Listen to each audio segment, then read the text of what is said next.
I don't know if it's just me, but have you recently noticed a lot more foreigners around KL city centres? There's so many foreigners. What are they doing here?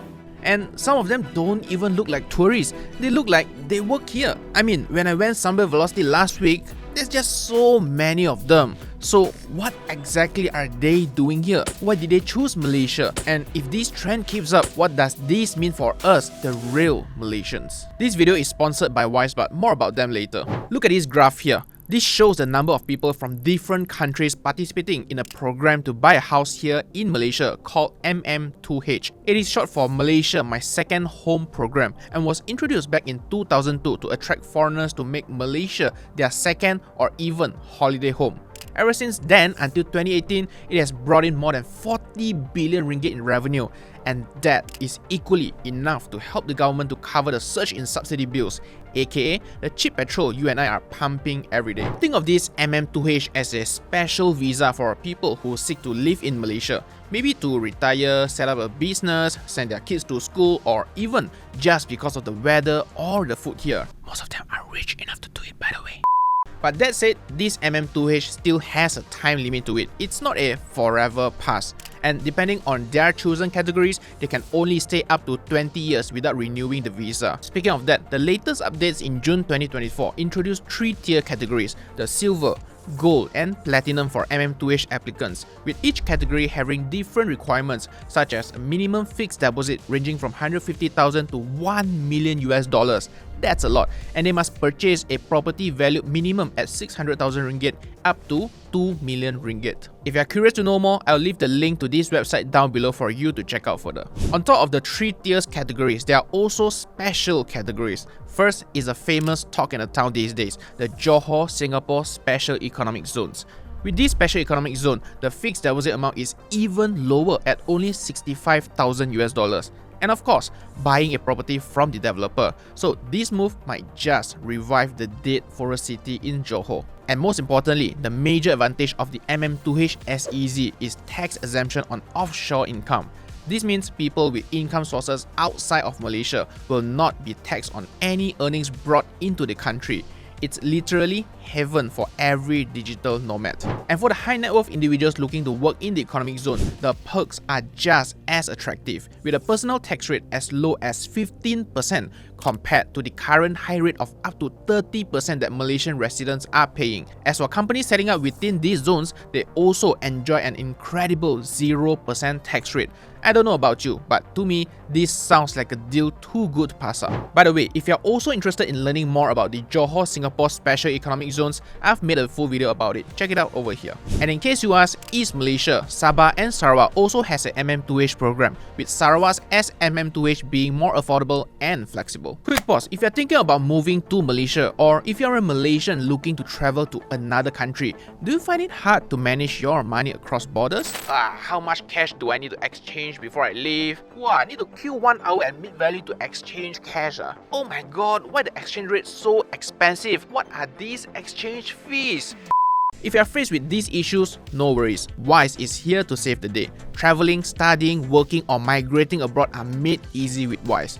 Wise helps you to manage your money internationally more cheaply, quickly, and transparently. You can easily view Wise fee in one glance at its website. It's super easy to understand. And not only that, with a Wise account, you can hold more than 40 currencies and use their debit card to shop, spend, and withdraw money abroad in over 160 countries. The Wise card can also be used for contactless payments or pair it with Apple Pay for the ultimate convenience.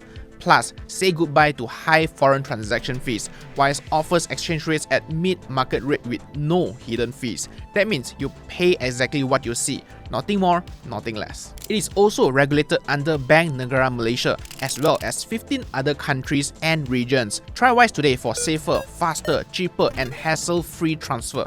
Check out the link in the description below and start saving today. Okay, let's get back into the video. Now, have you guys ever wondered why foreigners choose Malaysia out of so many other countries? Like, are we that good? Well, Let's start with the easy and obvious one. We are free from natural disasters, and our tropical weather with no seasons also makes people feel safe since they don't have to go through harsh winters, extreme summers, or unpredictable weather changes. On top of that, Malaysia is generally safe, especially in affluent cities like Kuala Lumpur and Penang. Also, we have language advantages as well. Most of us here know at least 2 languages, English and Bahasa Malaysia, and we also have Mandarin, Tamil, Cantonese, and so many more, and that immediately opens up a world of opportunity for us. And thanks to our diverse mix of Malay, Chinese, Indian, and other communities, we are also naturally more open-minded and welcoming to people of different backgrounds. I mean, you tell me how many other countries can cater to such a diverse range of nationalities, especially the accommodation of Muslim communities with halal food available almost anywhere. And it doesn't stop there. Just a street away, you will likely find other cuisines to satisfy any craving.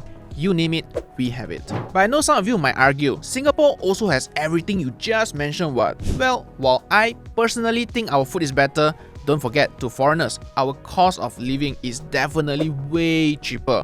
For example, James from China is deciding between migrating to Singapore or Malaysia. Comparing the price of, say, chicken rice, it costs 8 ringgit here in Malaysia, which is equivalent to around 13 Chinese yuan.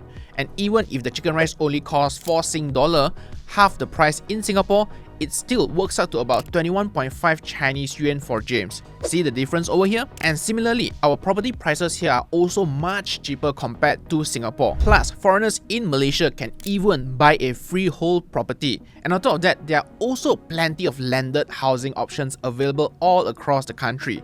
In Singapore though, well, they can, but we all know it's not accessible as here lor. And do you also know that more Singaporeans are choosing to come to Malaysia?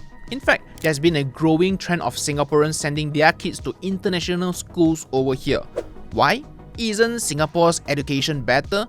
Well, other than the cost factor, I guess it's highly likely because of how stressful education is over there. So the chill, laid-back lifestyle here becomes more appealing to some of them. Also, Malaysia is closer to nature, not like Singapore where it's mostly buildings everywhere. And with the SEZ or SFZ MM2H programs mentioned earlier, they can now stay in Malaysia for a longer period and maybe even use their rental income from Singapore to comfortably cover the cheap living expenses over here. Easy, right? And in case you think I'm done, nope. Malaysia is also quite famous for our healthcare tourism as well. In first half of 2024 alone, our healthcare travelers revenue has recorded an 18% increase. It's also thanks to the affordable healthcare here as well. You see, IVF treatments in Malaysia, basically to get pregnant, cost approximately $4,000 whereas in the US, they can exceed $12,000 easily. So here comes the big question. With more foreigners coming into Malaysia, what does it mean to you? Well, if a businessman chooses Malaysia as an investment destination, it can significantly improve the country's economy. It helps train more Malaysians, create job opportunities, and even encourage skill development. Even if they don't own a business here, their spending also helps stimulate our economy. This will, in turn, strengthen the Malaysian ringgit as they will be converting more of their home currency into ringgit to spend or invest over here. Also, this will boost tourism in Malaysia and act as a catalyst for the property market, helping to revive dead townships. All of this ultimately contributes to our economy, and if managed well, this also means a better tomorrow for all of us Malaysians. A big win for everyone. But wait a minute. Remember earlier when I mentioned that Platinum MM2H holders can work in Malaysia?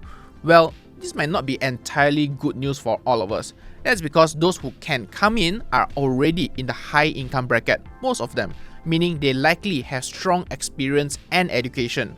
We Malaysians would need to compete with them for higher value or skilled jobs, which unfortunately are already short in supply over here. While for those coming here to do business, especially Chinese nationals that are known for their expertise in low-cost business models, Malaysian brands might face even tougher competition.